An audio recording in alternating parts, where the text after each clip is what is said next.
बिस्मिल्लाहिर्रहमानिर्रहीम नहमदुहु व नुसल्ली व नुसल्लिमु अला रसूलिहिल करीम। जुमेरात को पाकिस्तान में जो बहुत बड़ा हादसा तहरीक इंसाफ के लॉन्ग मार्च और कंटेनर पे हमला हुआ, जनाब इमरान खान साहब और उनके बहुत सारे साथी ज़ख्मी और एक नौजवान शहीद हुआ। एक नशई बंदा पकड़ के फ़ौरन पेश कर दिया गया और उसकी वीडियो भी वायरल की गई। उसकी वीडियो पे बहुत सारे सवालात उठे, लेकिन इसके बावजूद उसे वायरल किया जा रहा है। हुकूमत में मौजूद पुराने खिलाड़ी, बल्कि पंजाबी में अगर कहूँ तो पुराने पापी, जिनके ज़िम्मे बड़े बड़े इससे बड़े बड़े जुर्म उनके ज़िम्मे हैं, लेकिन वो पाक साफ़ हैं, फिर बिठा दिए गए। और उनमें से ख्वाजा आसिफ, राना सनाउल्लाह, मरियम औरंगज़ेब और लंदन में बैठे हुए साहिबान ने कोशिश की उस नशई को मजहबी जुनूनी बना के पेश किया जाए, और जो बयान उसे रटाया गया था उसने आके वो तोते की तरह बयान थाने में बैठ के रिकॉर्ड करवा दिया। उसकी धज्जियाँ उड़ा के रख दी कानूनदानों ने, एंकरों ने। बहुत सारे सवालात उस पर उठे। अच्छा, इत्तेफाक ये है कि मैंने उसका बयान सुनते ही अहबाब की मौजूदगी में अर्ज़ कर दिया था कि ये तहरीक लब्बैक पे डालेंगे। ये मजहबी जुनूनी इसे क्या ही इसलिए रहे हैं, इसलिए कि बाकी अब मजहबी जुनूनियों से तो उनकी सुलह हो चुकी है। बाकी दहशत गर्द और इंतहा पसंद तो उनके इम्पोर्टेड इत्तेहाद में सारे शामिल हैं। अब वो डालेंगे तहरीक लब्बैक पे और इससे दोहरा फ़ायदा लेने की कोशिश करेंगे। दिल करता था कि मैं जनाब हाफ़िज़ साद हुसैन रज़वी साहब को फ़ोन करके कहूँ ज़रा मोहतात रहें, लेकिन अल्हम्दुलिल्लाह मेरे कहने की नौबत नहीं आई।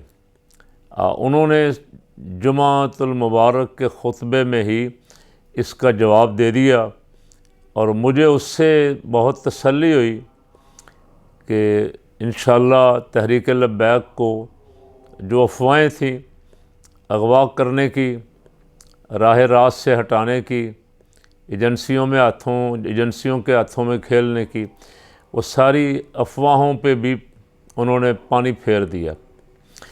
उन्होंने जुमा के खुतबे में, अच्छा इससे पहले आपको याद हो तो रबीउल अव्वल शरीफ में 12 रबीउल अव्वल को और उसके बाद हवेलियाँ में तहरीक लब्बैक के मिलादुन नबी सल्लल्लाहु अलैहि वसल्लम के जुलूस पर फायरिंग हुई और उनके कुछ पुरजोश नौजवान जो थे वो बज़द थे इस पे कि इसे इमरान खान पे डाला जाए, इमरान खान की हुकूमत पे डाला जाए। मुझे उस वक्त भी कुछ खदशात थे कि कोई हुकूमत फायरिंग करवा के अपने किसी पुरअमन जुलूस पे अपना सत्यानाश क्यों करेगी, लेकिन मैं खामोश रहा। मैंने वैसे उसकी मजम्मत की हवेलियाँ वाले वाक़े की, लेकिन ज़िम्मेदार ठहराते हुए मैंने होश का दामन हाथ में रखा अल्हम्दुलिल्लाह। और बहुत सारे लब्बैक के कारकुन भी बाज़ दफ़ा मुझे मैसेज करके कहते थे कि ये देखें जी गोलियां चली हैं, ये देखें जी यहाँ शहादतें हुई हैं। तो मैं उनका जवाब मैंने रिज़र्व रखा हुआ था। अल्हम्दुलिल्लाह वो सारा जवाब हाफ़िज़ साद हुसैन रज़वी साहब ने दे दिया जुमा के खुतबे में, और जो बयान जारी किया उन्होंने अब तहरीक लब्बैक के अमीर का, और उन्होंने कहा कि आज़ादी मार्च के कंटेनर पर होने वाली फायरिंग का इल्ज़ाम हमारे ऊपर धरने की बात की जा रही है। हमने ये काम तो उस वक्त भी नहीं किया जब हमारे घर में लाशें पड़ी हुई थीं। हम तो पहले कहते थे कि लाओ उसको सामने जो तुम्हारी हुकूमत में हम पर गोलियां चलाता रहा। खैबर पख्तूनख्वा में तुम्हारी हुकूमत जहां हम पर गोलियां चलाई गईं, अब पंजाब में भी तुम्हारी हुकूमत है। पूछो उनसे कि कंटेनर पर गोलियां चलाने वाले कौन हैं। ये काम उनका है जिनके नाम लिए जा रहे हैं। इंशाअल्लाह वो नंगे होंगे जो आज तक छुप के गोलियां चलाते रहे। ये मुझे लगता है कि साद रज़वी में अमीरुल मुजाहिदीन की रूह आ गई और उन्होंने बिला खौफ व ख़तर हक बोल दिया। जो कुछ हो रहा है वो कह दिया। कौम का बच्चा बच्चा जानता है क्या हो रहा है, कौन कर रहा है, कौन किसे मरवाना चाहता है और कौन इन चोरों को लाया है इसमें इक़्तिदार में, और वो लाशों का मजाक उड़ाते। शहीद अरशद शरीफ की वालदा आज भी बेचारी फरियाद कर रही है कि उसके बेटे की पोस्टमार्टम रिपोर्ट नहीं दी जा रही। पुलिस के पास जाती है तो पुलिस कहती है इंतज़ामिया के पास है, इंतज़ामिया के पास जाती है तो इंतज़ामिया कहती है पुलिस के पास।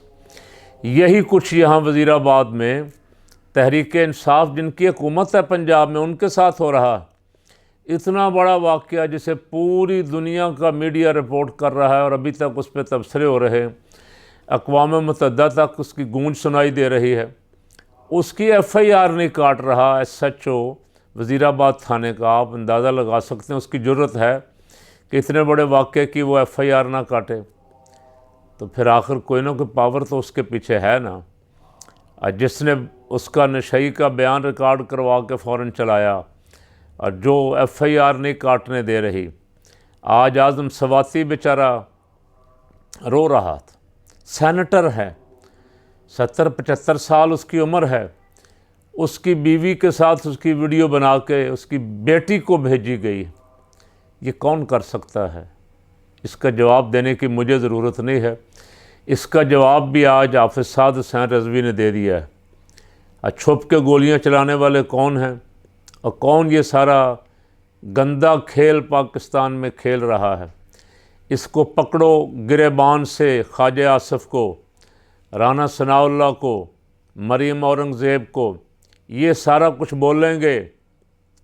ये सारा मंसूबा लंदन प्लान और जहाँ जहाँ मंसूबे बने हैं ये सब फाश करके ये ख़ुद कहेंगे कि ये अगर आपने आज इनको ना बुलवाया तो इंशाल्लाह कल ये बोलेंगे तो सही।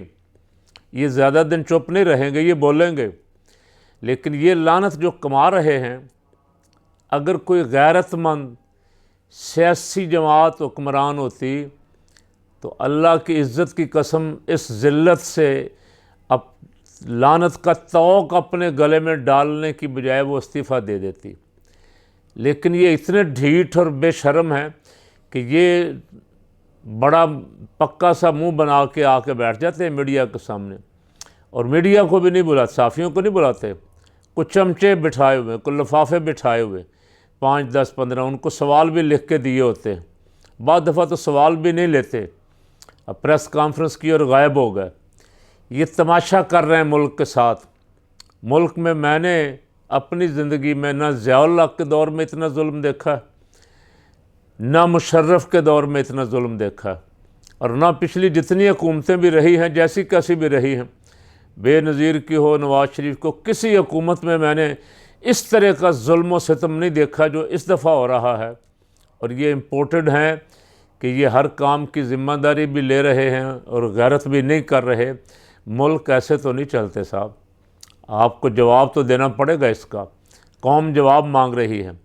आज मैं समझता हूँ कि हाफ़िज़ साद हुसैन रज़वी ने इस इल्ज़ाम का जवाब दे के अपने ऊपर से, मुझे अंदाज़ा था पहले ये मजहबी जुनूनी कहेंगे, मजहबी जुनूनी तुम नहीं हो जो झूठे इल्ज़ाम लगाते हो मजहबी जमातों पे, दीनी जमातों को बदनाम करने के लिए उन्हें इंतहा पसंद कहते हो, जुनूनी कहते हो। ये जिस जुनूनी को अब तुमने पेश किया है, तुम्हें शर्म नहीं आती कि उसके महल्ले वाले कहते हैं ये सारी ज़िंदगी कभी मस्जिद ही नहीं गया, किसी तंजीम के किसी जलसे में नहीं गया, इसका किसी दीनी तंजीम से ताल्लुक़ नहीं है, और तुम उसे घेर घूर के उससे बयान दिलवा के अज़ान का और उसे डालना चाह रहे हो, एक दीनी तंजीम के सर डालना चाह रहे हो। कुछ आखिरत का भी सोचो।